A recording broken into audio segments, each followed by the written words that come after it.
Welcome to tonight's INFOWARS Nightly News. I'm your host, Melissa Melton, and here's what we have in store for you tonight, this Friday, November 16th, 2012 edition. Tonight on the INFOWARS Nightly News. As secession gains momentum, local residents offer their thought on this political phenomenon. Then, the TSA opt-out in film campaign is days away and gaining national attention. And tensions are high as Israel and Hamas continue their deadly theater. All that in the GMO Roundtable, coming up on the INFOWARS Nightly News.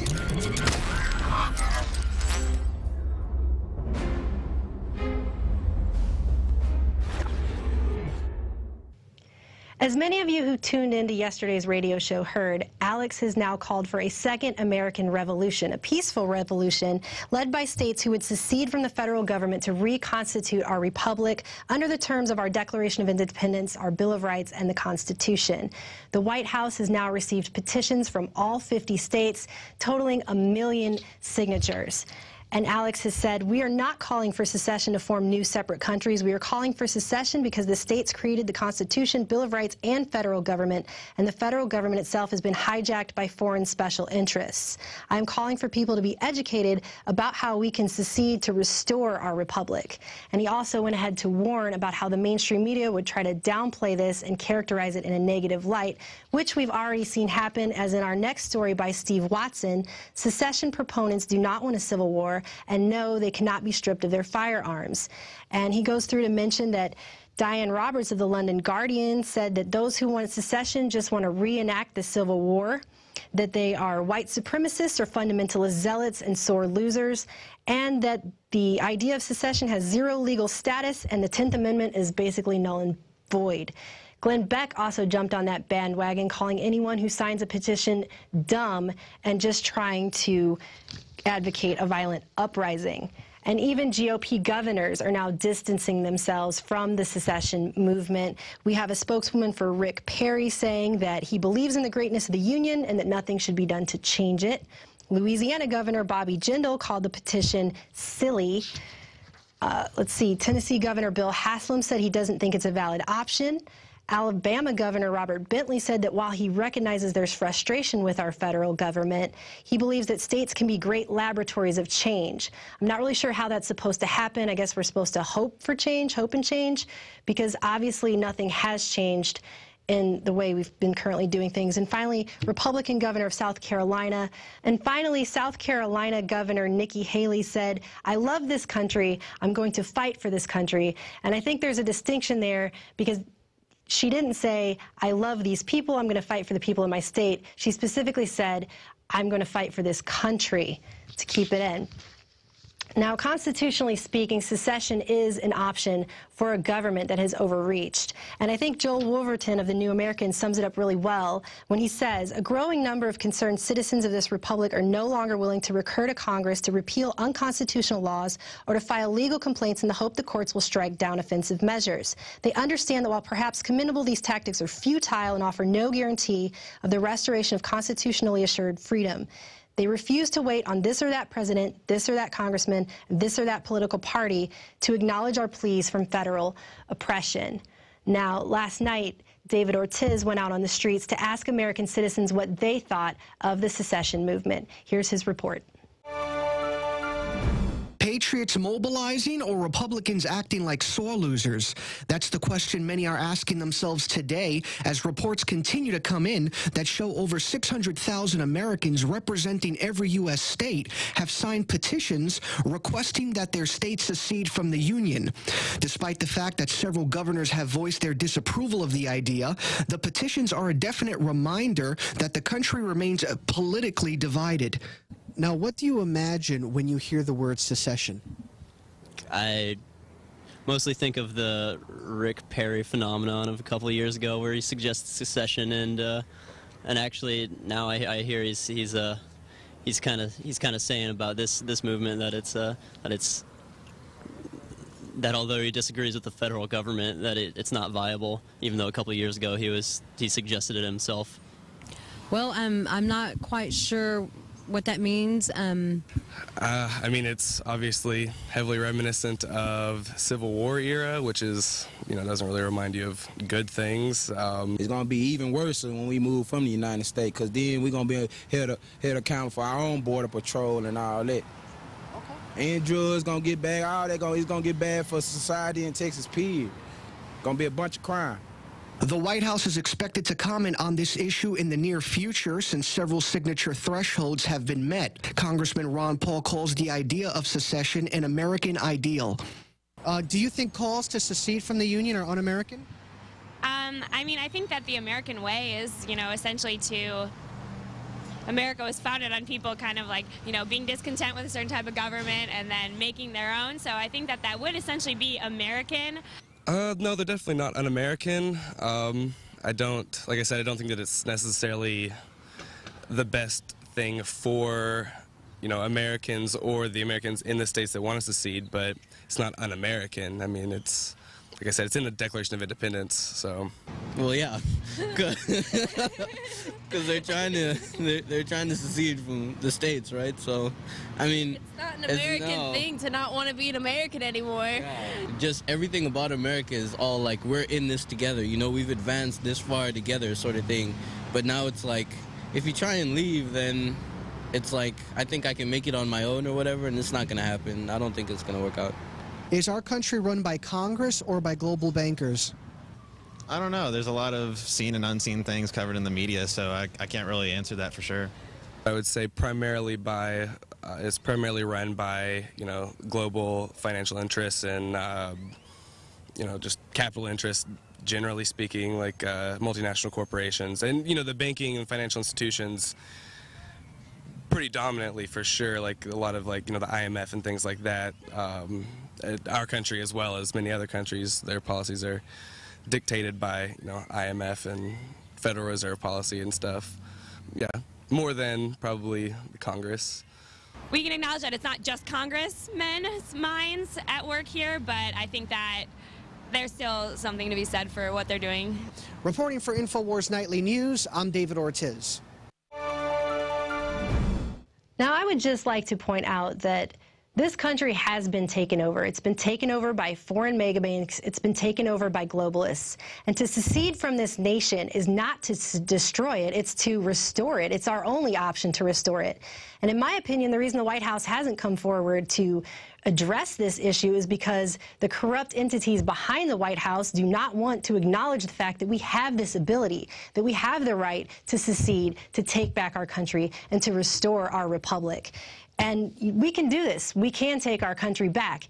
Ladies and gentlemen, it's not just a saying around here. The answer to 1984, the answer to the NDAA saying they can whisk us away without due process, the answer to 30,000 drones in our skies, the answer to the TSA reaching down our pants and telling us we have to be slaves to this government, the answer to 1984, ladies and gentlemen, very much is 1776. And we have a right to do this, and we have a right to take our country back. Moving on. As many of you have seen in the news, the Gaza conflict is hot. There's a militant rocket that had targeted Jerusalem. It didn't hit the Jerusalem parliament. It actually hit outside the city. But Hamas militants have been blamed, and while Israel conducts combat operations against Hamas in Gaza, they are also equally supporting affiliates in Syria, as Tony Cartalucci points out in his article, Israel versus Hamas Deadly Theater.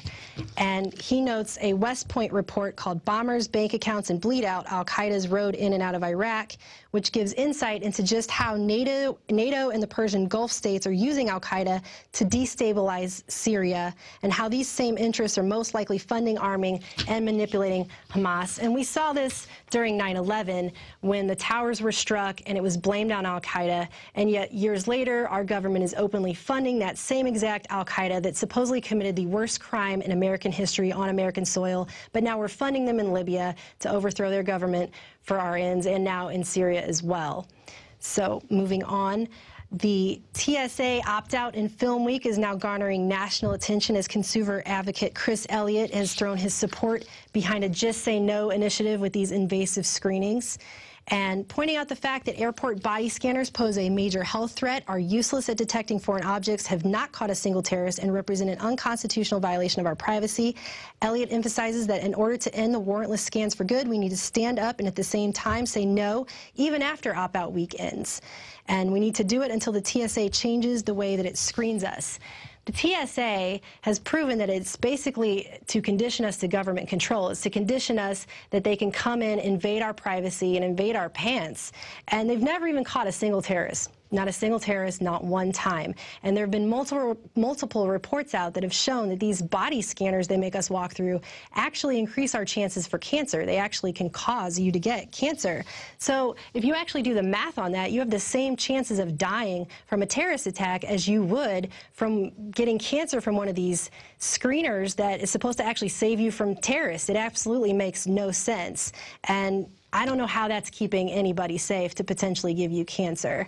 So once again, more government control. And speaking of government control, carbon taxes are back in the news this week, and so is Al Gore, and I decided to actually file this special report on it. I'm Melissa Melton reporting for INFOWARS Nightly News. Well, the U.S. carbon tax is back on the table, and if Al Gore has his way, it's coming soon to a bank account near you. Following on the heels of Hurricane Sandy and the re-election of President Barack Obama, the Congressional Budget Office this week released a report all about how low-income families can now afford a carbon tax. Conservative and liberal think tanks alike have jumped on the bandwagon, hosting all-day panels on the topic and putting out white papers.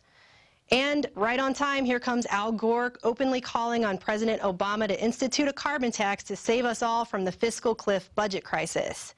In addition, Gore also premiered another 24 Hours of Reality, a dirty weather report. Across the globe, cataclysmic weather events are occurring with such regularity that it's being called a new normal.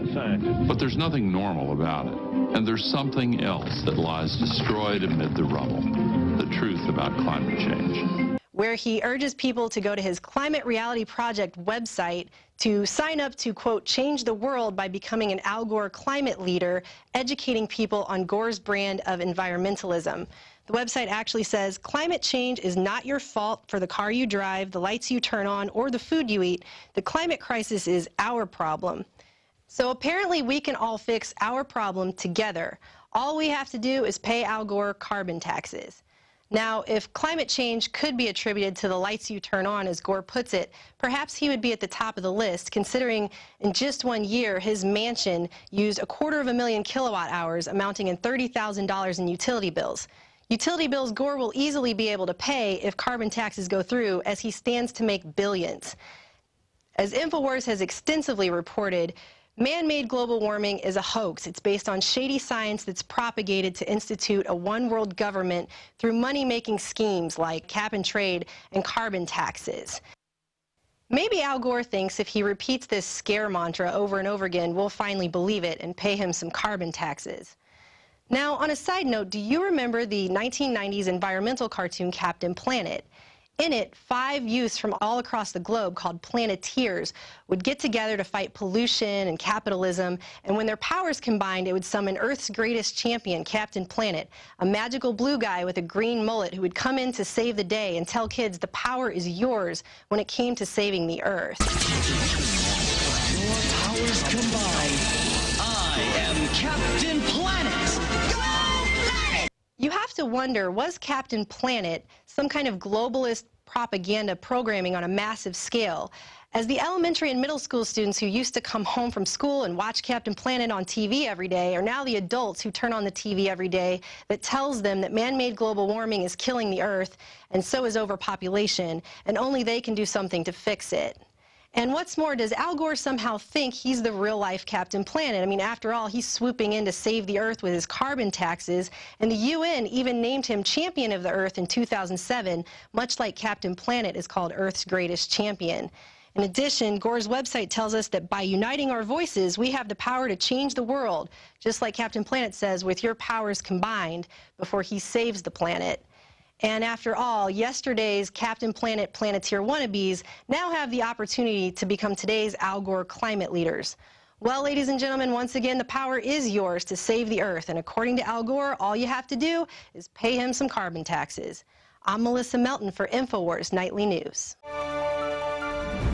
Now, I just want to point out we're constantly told all the time here at INFOWARS that we're trying to argue climate change doesn't exist, and that's silly because obviously the climate has always changed since the history of the Earth, just like the wind always blows. No one here is trying to argue the climate doesn't change, but they changed global warming to climate change on purpose to have a semantics argument because they knew they couldn't prove the globe was actually warming, but then no one could actually argue against climate change. What we're arguing is that man-made climate change is basically a tactic to ensure a one-world government and enslave us with things like cap and trade and carbon taxes.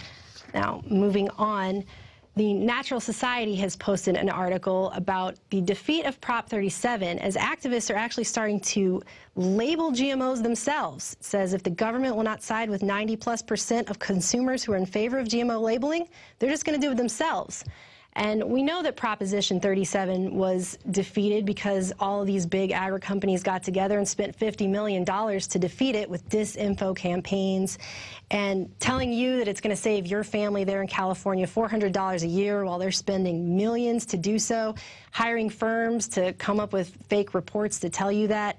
And it makes absolutely no sense whatsoever. But I think what this just proves, once again, ladies and gentlemen, is that the government is not here to protect us. They're not here to protect us. So we're going to have to do it ourselves. And that's what these activists are trying to do. And I think it's a great thing. And I definitely hope that it gains some steam. Now, in just a short moment, we're going to throw to David Knight, who did an interview with Representative David Simpson from the Texas legislature, who has introduced a bill to stop the TSA from sexually harassing people. But first, I'd like to read the quote of the day. When a long train of abuses and usurpations pursuing invariably the same object evinces a design to reduce them under absolute despotism, it is their right, it is their duty to throw off such government and to provide new guards for their future security. That's from the Declaration of Independence, and I urge everyone to go back and revisit that document, share it with your friends and family, and think about what led up to them writing that. And then think about where we are today. Because do you want to continue to live under this encroaching corruption and tyranny? I mean, how much worse are things going to continue to get? We have an option. We're at a crossroad here with this secession movement, and we have a chance to take this republic back. Do we want to live under corruption and tyranny, or do we want to fight for our freedom? Do we want to fight for our liberty? So I say we choose the latter. Now on to David Knight. Well, thank you, Melissa. I don't know about you folks, but I want my freedom and dignity back. You know, the federal government is making it a prerequisite to travel that you have to be subjected to humiliation and sexual assault at the airports. They're taking the right to move about freely, and they're trying to change that into a privilege that's granted only if you submit yourself to unnecessary humiliation. Where are the our federal representatives on this? Where are our congressmen? Where are our senators? There's not any that I know of. But fortunately, here in Texas, we have some men with some backbone on this issue. And the leader on that is Representative David Simpson from Longview, Texas. And I've got him on the phone right now. Representative Simpson, can you hear me? Yes, I can. Yes. Thank you, David. Can you tell us a little bit about the bill that you've just put in? It's House Bill 80, I believe? That's correct. Basically, we're calling it the Texas Freedom Travel Act. It makes it an offense to touch someone's private part as a condition of getting into an area accessing public transportation or a venue, and it just says you can't go to third base without a reason. Mm-hmm. You have to have probable cause. You have to believe someone's committing a criminal act to treat them as a criminal. Mm-hmm. So we want the government to leave us alone unless we've done something wrong or we believe we are. That's a key thing, because what's behind all of this is that we're being all treated as if we were terrorists or criminals, as if they've got some kind of a reason to be suspicious of us. You know, they don't have to have, they presume that they don't have to have a search warrant, that they don't have to have, like you said, probable cause. We've basically lost our innocent until proven guilty assumption here. Now we're all guilty until they prove that we're innocent. Is that correct? That's right. We're continuing to receive assaults on the first 10 amendments, the Bill of Rights, which our founding fathers were very concerned about. And the Fourth Amendment is one in particular that's under assault. Mm-hmm. Now, this brings up an interesting conflict between the federal government, and we're seeing this on a number of issues. There were a lot of states that passed initiatives that would limit the Obamacare mandate. There were states that passed initiatives on medical marijuana, even marijuana legalization. And we've seen over and over again that the federal government just disregards the wishes of the people and the wishes of the states. They completely disregard the 10th Amendment, just like they do much of the rest of the Constitution. Now, we tried this, you tried this 2 years ago. Tell us what happened at that time. Well, the bill received bipartisan support in both chambers. It passed unanimously on both second and third reading in the House, then was sent to the Senate, and then the Department of Justice threatened to make Texas basically a no-fly zone, to shut down a flight or series of flights. And that's just an outrageous threat. We have planes coming in and out of Texas all the time that are not, people are not being searched in this way. And then the bill was brought to the floor after that threat was made, and the initial support that we had, which was nearly every senator, dissipated so that we couldn't overcome the procedural hurdle to move the bill forward. But then the lieutenant governor did call it in the special session. In fact, he did it on the night that the special session was called. And then the governor, about two-thirds of the way through, did call the bill. Regrettably, the bill was delayed for a week coming to the floor, and it had already gone through committee. And the Senate passed the bill, and then the House passed the bill. The Senate adjourned, didn't take up our bill, and I had to procedurally substitute the House bill, the Senate bill.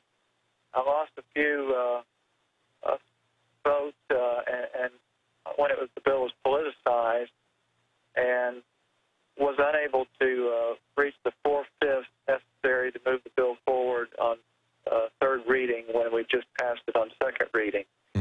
But I do believe the people of Texas are behind the bill, and I've received encouraging words from some of the leadership of our state that the bill is going to be moved quickly, and that's encouraging to me. Well, that's great. You know, it's not just the people of Texas. There's people all over the country that were watching that last time, and we're supporting you on that. And as you said, it was a total outrage that the federal government would try to blackmail us over that. You know, if you remember 2 years ago around Thanksgiving, right after they'd rolled these machines out, we organized a opt-out campaign for the busiest travel day of the year. And the TSA blinked. They shut the machines down. So, you know, we're coming back this time. 2 years later, we've got an opt-out and film campaign, and this time we're doing it for a week. Because they tried to back down on that. You know, people are fed up with this, and all over the country, people are fed up with this. I really do hope that the Texas legislature, that all of them will get some backbone this time and call their bluff. There's absolutely no way they're going to be able to shut down all travel in and out of Texas. Well, that's right, and we just should not submit to something that's unconstitutional. We should refuse to give them that right to touch us in that way unless we've committed a criminal act or they believe we have. But if we're just seeking to travel, to go visit our loved ones, and this bill, too, is a little bit improved in that it won't allow you the TSA or anybody to separate a child from a parent. There was one autistic boy that was separated from his parents, and he, when he was being touched in this intrusive way, he began to cry out, "Man on boy, man on boy." And just, if a young child who's taught that this is indignant and not supposed to be done can figure this out, why are we allowing our federal government to do this? Yes. And we shouldn't go along with it as a state and support it. That's right. That's right. That's why I said at the beginning, I want my freedom and my dignity back. You know, this is, I think this is just nothing more than just behavioral conditioning. If you look at B.F. Skinner, that's exactly what he was suggesting. He was suggesting that we be conditioned to not look for freedom or for dignity. And there's so many things that they're doing now, the TSA, as part of their so-called security procedures. I mean, going in and sampling people's drinks that they have purchased after they've already gone through security. They've purchased it from vendors who have been tested, that sort of thing, telling everybody they have to freeze in the airport. I mean, this is going beyond all reason. This is nothing more than just behavioral control. That's right, and they're not law enforcement agents. We should refuse to submit to those things. That's right. That's right. Yes, they're not sworn law enforcement agents either. Well, I certainly hope you get this through. We'll do everything we can to get your cause out there and get the word out, and we hope that people all over the country will be supporting you and the members of Congress, members of the Texas legislature, to try to put this through. Well, and thank you for getting out the word. This is one of the many freedoms that's under attack. One of my favorite parts of our Texas Constitution is Article 1, Section 1. It says, Texas is a free and independent state, subject only to the United States Constitution. And then it goes on to talk about the importance of local self-government and preserving that. And when it's not, when it's impaired, it threatens the Union, the perpetuity of the Union. And so this is critical for not only our state, but for our whole nation, that we do not put up with tyranny. Yes. Yes, you probably have noticed these petitions that are going around at the White House. There's 50 petitions in every state saying that they would like to secede, and a lot of these have passed the White House review threshold. And it's, I think, a sign of people's disgust with the absolute arrogance out of Washington, that they don't listen to the voices of the people, they don't listen to the states, and they do whatever they wish, no matter, if people pass a medical marijuana law, or they pass something against the Obama mandates, or they pass something that says that you can't sexually assault us without cause. I mean, they're just incredibly arrogant anymore, and I think this is kind of a shot across the bow to Washington, that people have had enough. That's right. And we must refuse as a state to carry out their business for us. Yes. One of the programs was Bus Safe in Houston, where they were going to randomly search people's handbags and interrogate them on municipal buses. And what was crazy about it is the Houston PD and our state law enforcement, they would never do that except under the color of the TSA. Yes. That doesn't give us any right to not follow the Constitution. We must refuse to follow those who would not uphold the Constitution. Yes. And if we don't do that, it's going to set a precedent.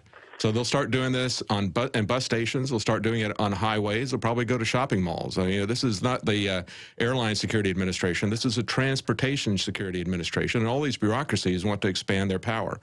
And once they do it, as you mentioned, they're going to corrupt local law enforcement and state law enforcement to start treating us like criminals in the same way. Well, Representative Simpson, I sure appreciate you talking to us. Thank you for taking the lead on this, and we are all watching you to see what happens, and we're all supporting you. Thank you very much. Thank you, David, and thank the people of Texas. They're going to be the ones that move it forward. Thank you so much. Thank you. We're going to be going to break now, and Dan Badani is going to recap the week, and then after that, we'll come back. Hi, this is Dan Badani for the INFOWARS Nightly News, and this is a weekly recap of our top headline news. First, we got a bioethicist argue for the right to seize newborns' blood and global database. Now, folks, Alex Jones has been telling you for years, the hospitals have been taking your child's DNA from 1965 till now without parental consent nor knowledge. What they do is they prick the heel of the child with a lancet, and then they put blood dabs on this card that goes into a government database. And I think this is evasion of privacy, evasion of all human rights, if you ask me. And another headline news, just in time for Christmas, a controversial breastfeeding doll. This is disgusting, folks. And it says, move over, Bobby and Betsy, Wetsy. There's a new doll in town, the breast milk baby, wearing a pastel pink onesie and the little knit cap. It's cute, cuddly, and a huge hit in Europe. But American retailers are having a hard time warming up to the doll that burps, cries, and makes suckling noises when held up to the breast of the little girls. Now, folks, can you imagine you walk into a mall, a shopping center, even the beach, and this little girl, innocent that she is, she lifts up her shirt and puts her doll to her nipple? I mean, this is pure pedophilia, folks. This is disgusting. I mean, if any parent out there to get your daughter that doll, I mean, you need psychological help. You are seeing right now in history the sexual exploitation of young children.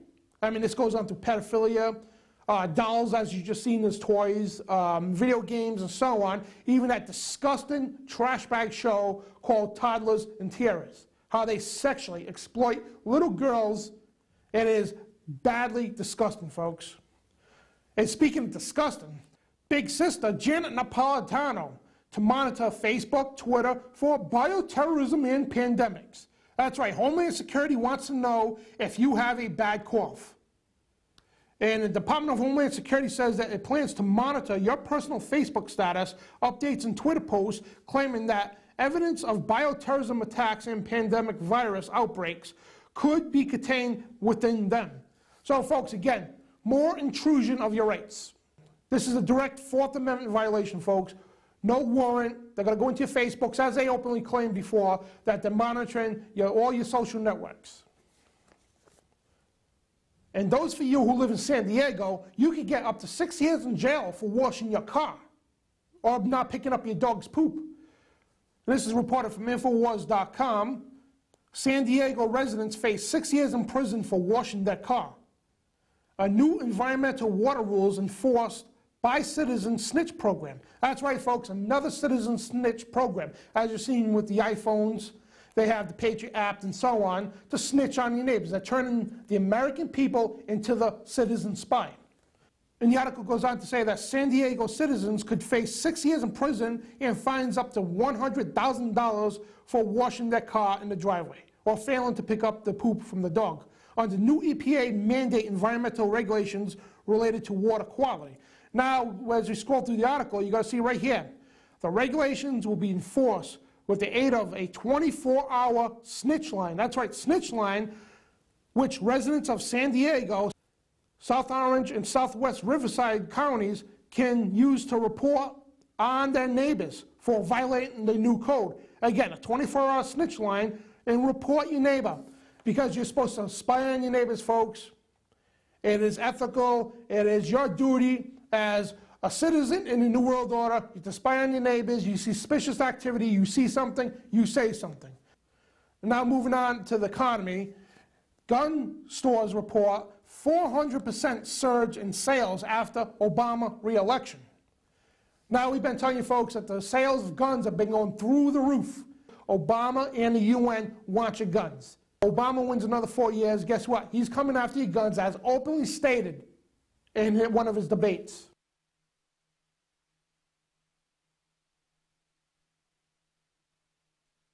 The nation is now coming together.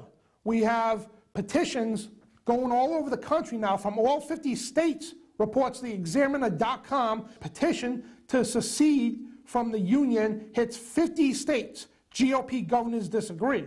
We're not seceding from the United States. We're seceding from the New World Order. And as Alex Jones has openly called, a revolution against the New World Order.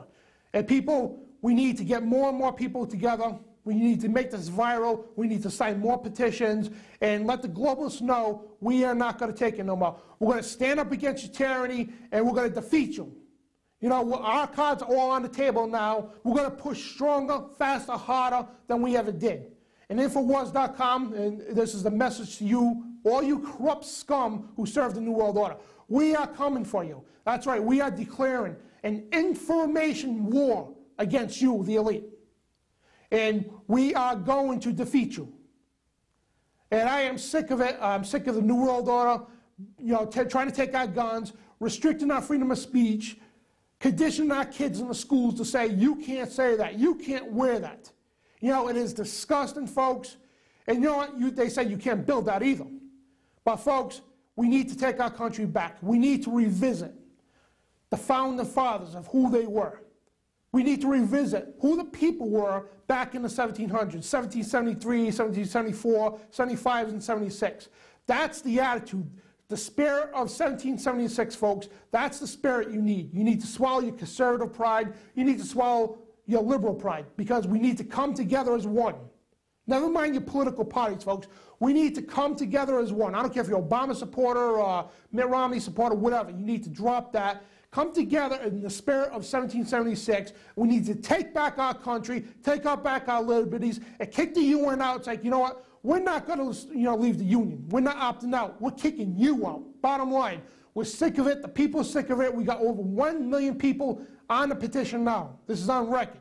Over 1 million people have signed a petition, and it's grown stronger and faster. And the mainstream media is ignoring this. They're putting this off as a side issue. But, folks, this is getting huge. And now what the mainstream media is doing is they're telling people, if you write your name on a petition, guess what? You're a racist. They don't have the race card on you to say you're a racist, even though you could be black, because there's tons of black people who signed that petition. You could be Puerto Rican, Spanish, white, whatever. Guess what? You're a racist. This is from mainstream media. You know, folks, we need to stand up against this. We need to stop this, okay? We need to say, you know what? Never mind the racist stuff. We're going to take our country back. Thomas Jefferson said, every generation needs a revolution. And this is the time, folks. This is the time, and the time is now. It's either go with the New World Order or build a new republic. And we are not, again, we are not calling for a violent revolution. We are calling for an information revolution, an information war against the globalists. And this is Dan Bedandi reporting for the INFOWARS Nightly News.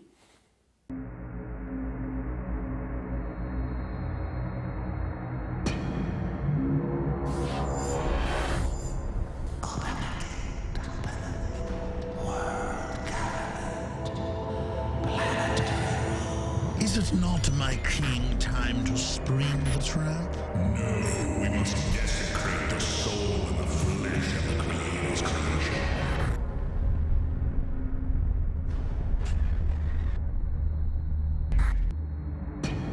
The chain of life broken forever. A monument to our beauty.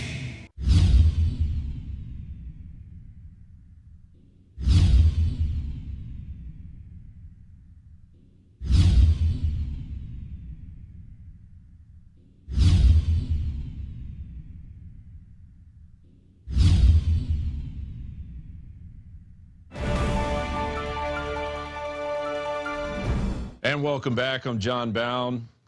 Joining me, a very significant report from Mr. John Rappaport, a veteran editor from NoMoreFakeNews.com, and also a veteran editor, Mr. Anthony Gucciardi from NaturalSociety.com, are joining us. And we're going to discuss the aftermath of Prop 37. But, you know, I want folks to know that this is not a laughing matter. It's not a small, minor detail in your lives. It's just going to go away. We're talking about GMO, and we're talking about our children's future, and we're talking about our very lives here, and the fact that cancer is going to go way up. You're going to see all kinds of deaths due to very strange bleed-outs. From the website Institute for Responsible Technology, these are just some of the health risks of GMOs. GMO potatoes damage rats. Rats were fed potatoes engineered to produce their own insecticide. They developed potentially precancerous cell growth in the digestive tract, on and on and on. Let's see, mice fed GM-BT potatoes had intestinal damage. Sheep died after grazing in BT cotton fields. Mice fed Roundup Ready soy. They had liver cell problems. You know, Roundup Ready soy changed cell metabolism in rabbit organs, and on and on and on, and that's going to be our future if we don't do something now. Now, a common fact that seems to have gotten by everybody, it should be right up there in front, is that Europe has been labeling their GMOs since the 90s, and in 2004, they made even stricter precautions, regulations against GMOs in their food. So Why is there such a battle against labeling food here in America?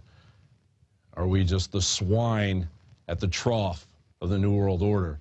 Well, with that question in mind, let's go to John Rappaport and Anthony Gucciardi. Welcome to the show, fellas. Thank you. Very good to be here. Thanks a lot for having me. Always enjoy it. This is great. Thanks for joining us. First, I want to start off, but let's go back to Prop 37. And John Rappaport can answer these questions about the voter fraud, the story behind the fraud, how the votes weren't even completely in yet, and they had declared Prop 37 dead. That's right, John. In fact, it was very early on. I'm going to call it at about 7 million votes still uncounted at the time that the networks and television stations said, okay, no on 37 wins, and that's it. 37 goes down to defeat. So actually, I was watching an interview that Alex was doing with Bev Harris, and I caught her saying, you know, in California, typically, they call elections, but there are still a couple of million votes left to count. So I decided, well, this would be interesting. Let's look into it. Had a heck of a time, but finally ended up calling 4 county registrars in the state of California and added up how many votes they had yet to count. Now, this was a couple of days after the election, and I got 1.6 million votes. Then a couple of days later, I found out that the total uncounted votes for the state of California was 3.3 million. And they didn't have to be reported on until the first week of December. So I said, well, this is insane. I mean, you know, a half hour or an hour after the polls closed in California, like clockwork, all the networks said that 37 went down to defeat. But there are millions of votes left to be counted.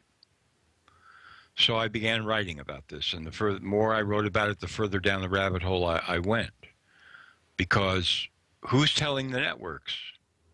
Who's saying it's time to make this early, premature call? Who's behind No on 37? I mean, as Anthony can, you know, document, the lies that were told by No on 37 before the vote even started were just enormous. I mean, felonies. We're talking about major felonies here. And they're backed up by the pesticide companies, by Monsanto and so forth. And so I asked a simple question.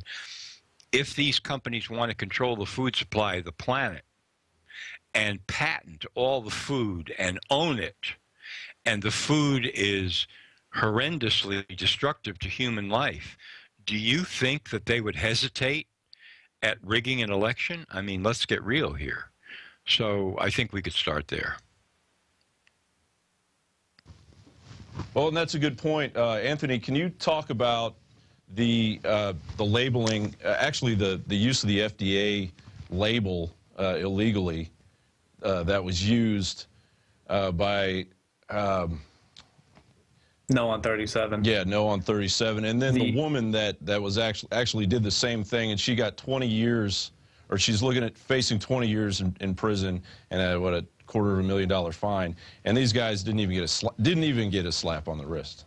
That's right. They went ahead and they not only misused the FDA logo, which is a felony, to support the No on 37, which once again is the anti-GMO labeling campaign that Monsanto and others put $45 million into, because they simply don't want you to know what is in your food. That's all it comes down to, profit.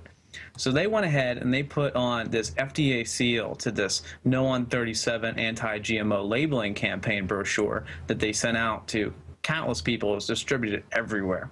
And it says, quote, the U.S. Food and Drug Administration says a labeling policy like Prop 37 would be inherently misleading.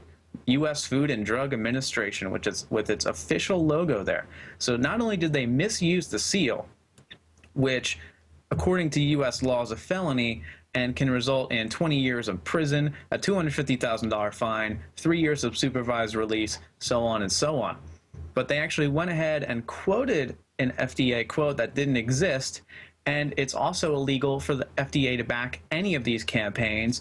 So if they said that, the FDA would be committing a crime in and of itself. Even though, let me just cut in for a second. Even though the FDA, one of the chiefs of the FDA is former vice president of Monsanto. Correct. So they actually can't take a stance on it.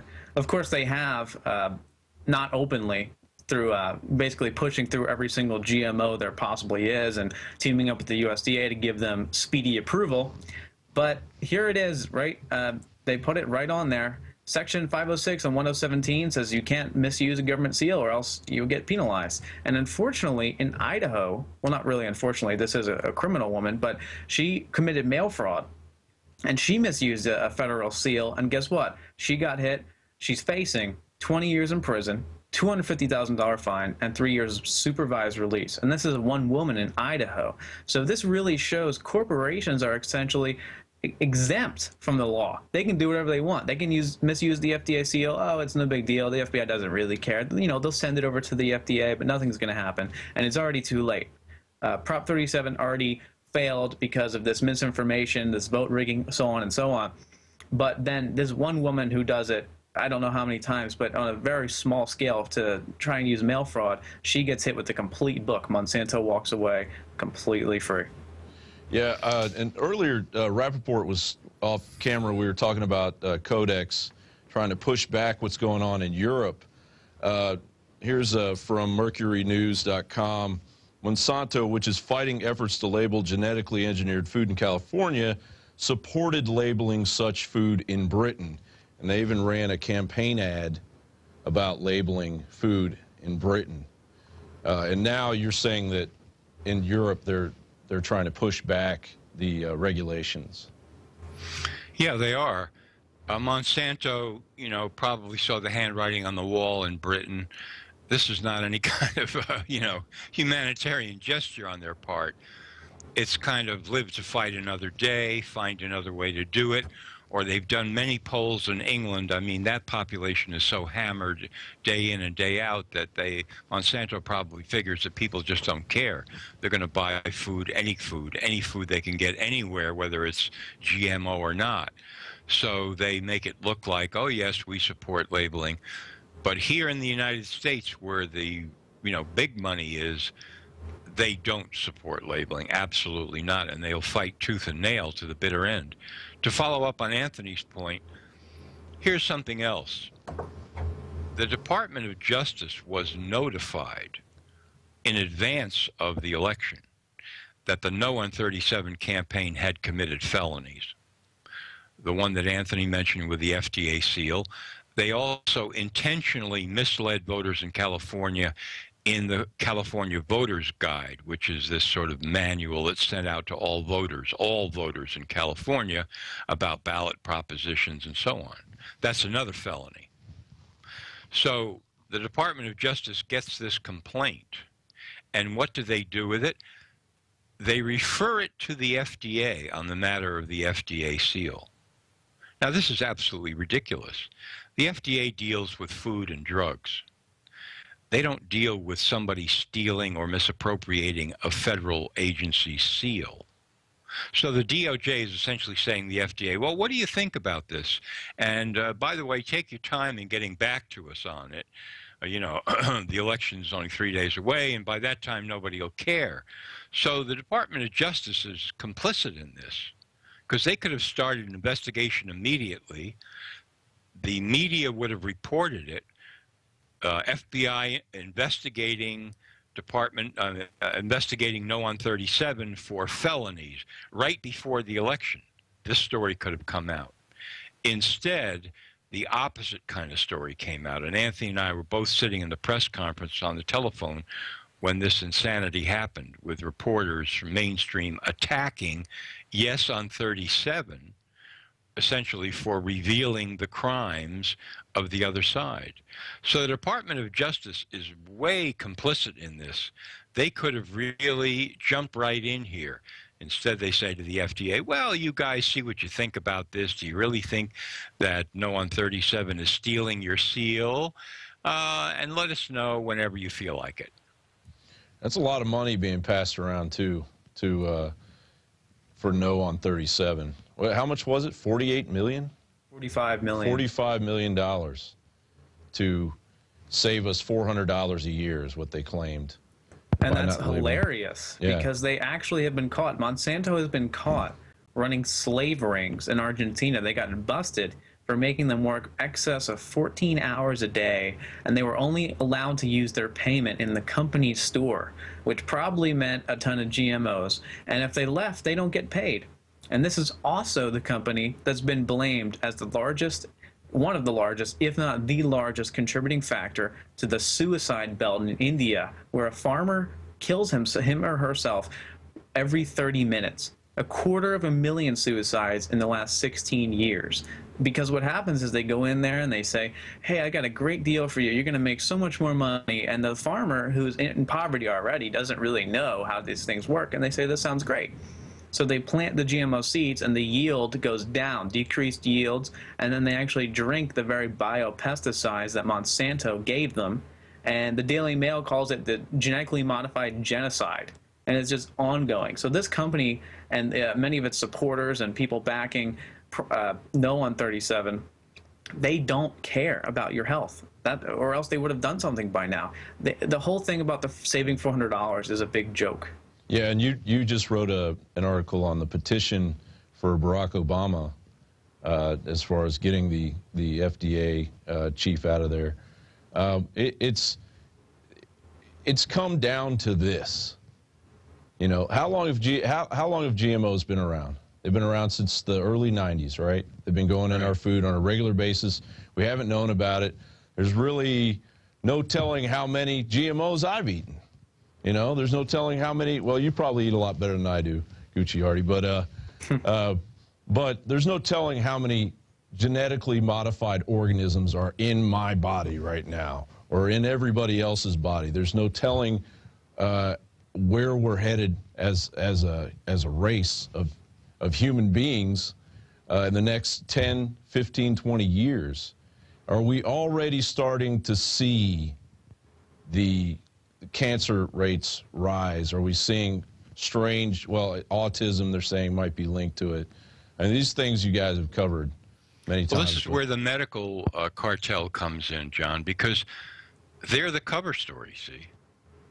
They can say, well, we're doing research on the genes that actually cause cancer, and this is where the future is, and blah, blah, blah. It's all genetic, et cetera, et cetera. Meanwhile, there's people dying of cancer all over the world from pesticides. And if people, let's say that the cancer rates are rising because of GMOs, you're not going to find out about it because the medical cover story is going to be, you know, like a blanket over this whole thing.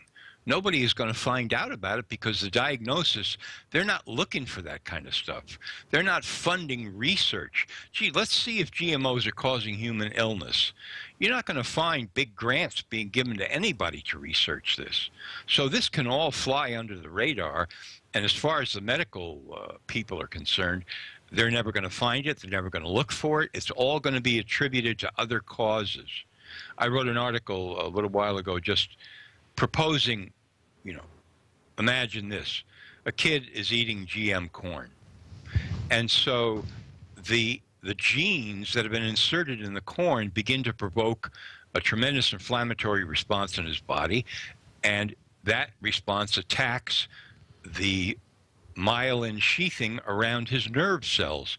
And so now he starts throwing tantrums, and he's depressed, and then he's up, and then he's down. He's up and he's down. And his mother takes him to a doctor, and the doctor says this is bipolar disease. Now it gives him a couple of drugs like lithium and valproate that have life-threatening effects. But nobody's discovering that it was actually the GMO corn that caused this in the first place.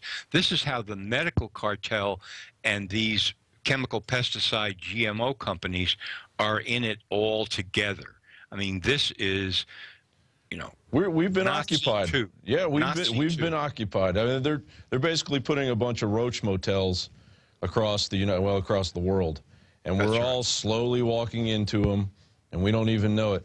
You know, we talk about eugenics here a lot, and it seems like eugenics might be this distant thing that slowly creeps in, but all you got to do is go down to your local grocery store to experience eugenics. I mean, we've reached a point in our American history where we've got to reconstitute, we've got to start over. We have murderers. We have outright murderers running things, and they're taking all the money from us. We've got Formula One in here today, paid by our tax dollars. The guy that runs the thing is tax exempt, and he's part of this cartel of elite that are running the world. And it sounds insane, but that's what we're dealing with. It's that simple, people. All we've got to do is when your computer crashes, you go and you get the disks and you reboot it. We have the disks. It's the Constitution. What do you think of that? Exactly right. And you talk about secession. I think we need to secede from this entire old health paradigm, too, as well, this medical paradigm that John was talking about. And people always talk about lifespan. You're talking about eugenics. People always say, well, our lifespan's getting higher and higher, and our rate of living is greater and greater. You look at the news, and in fact, in a eugenics lens as well, the lower income, less educated bracket, the lifespan is going down and down dramatically, and they say they have no idea what it is. Well, I'll tell you what, they buy the cheapest foods, which oftentimes are the most processed, contain the most GMOs, contain the most pesticides, contain everything. High fructose corn syrup, which contains mercury in it, as admitted by the Washington Post. And Alex talks about that a lot. You should Google it, because guess what? Every time you're eating something that's processed and has high fructose corn syrup in it, you're dosing your brain up with mercury. And no one's even sure exactly how much. So it could be varying. And it's GMO almost 100% of the time. So it's a slow kill on these lower income families. And what they do is they'll have a test, like they'll have a glyphosate, which is in Roundup, Monsanto's #1 selling herbicide. And all the tests that say glyphosate doesn't cause X are funded by Monsanto. And what they do is they'll say, like John said, well, does glyphosate cause cancer? Okay, let's do a 10-day study. Oh, it doesn't seem to be causing any cancer. Well, they don't look at anything else. And then all the glyphosate studies that say it causes DNA damage, infertility, it goes on and on. Those aren't funded by Monsanto, and those are real, and no one talks about them. The whole thing about the GMOs linking to tumors, that's true. That's excellent study. But the fact of the matter is we don't need that. That blew up and everyone, trashed on and everything like that. There's 30+ studies that already show that glyphosate in Monsanto's Roundup and the Roundup Ready crops are already causing DNA damage and cancer and et cetera, et cetera. But no one wants to talk about those in the mainstream media. They just want to, break down one study and assault it all day long, or just ignore it completely. Well, 5 corporations own the mainstream media compared to 50 in 1983. So it's game over for the mainstream media, and they're dying media. And I want to thank you guys for joining me today. Some great information. Is there anything else you want to add? I'm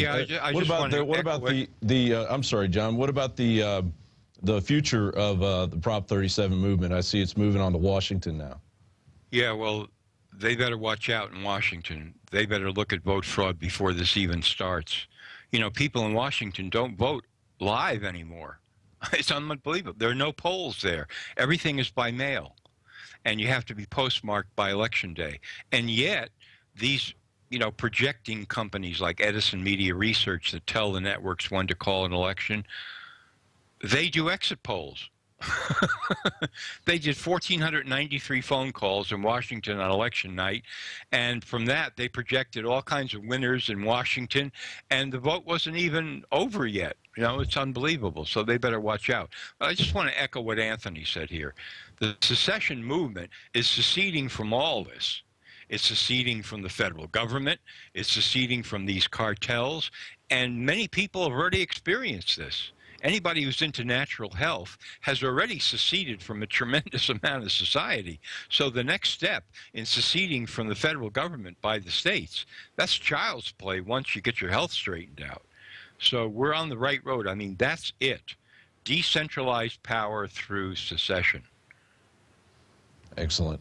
Thanks for joining us, guys, and have a great weekend. You too. Thank you. I want to thank those fellas for joining us. That was a great interview. I had a lot of questions. A lot of them were answered, and we will keep an eye on the development as it continues, because the movement has just begun as far as labeling our food. Can we just label our food? You put all kinds of labels on our food anyway. Could we just get something that tells us what's in it, just like they got in Europe? I don't know. Maybe it's just me, but I don't want to eat food that's going to give me cancer. Now, if you want more information on what GMO is doing to you and your family, you can support us by going to the INFOWARS store and picking up Genetic Roulette. And there's plenty of information. That's an excellent DVD. And it gets into some pretty scary stuff about how the BT corn gets into the lower intestines of the cows and basically starts eating its way through the intestine. And so what is that doing to us? Well, hopefully we're not going to find out. Hopefully we're going to change this. We're going to reconstitute this republic. We're going to join together, and we're going to make this happen, because it's all we've got. You can also support us by going to PrisonPlanet.tv. You can pick up a subscription at PrisonPlanet.tv, and of course, you can see the new DVD, Strategic Relocation, as well as our nightly news, our special reports, Alex's rants, and of course, daily you can hear the rebroadcast or the live show of Alex on the radio. It's a very easy way to support us. From INFOWARS Studio, this is John Bound with the Nightly News signing off. Have a great weekend.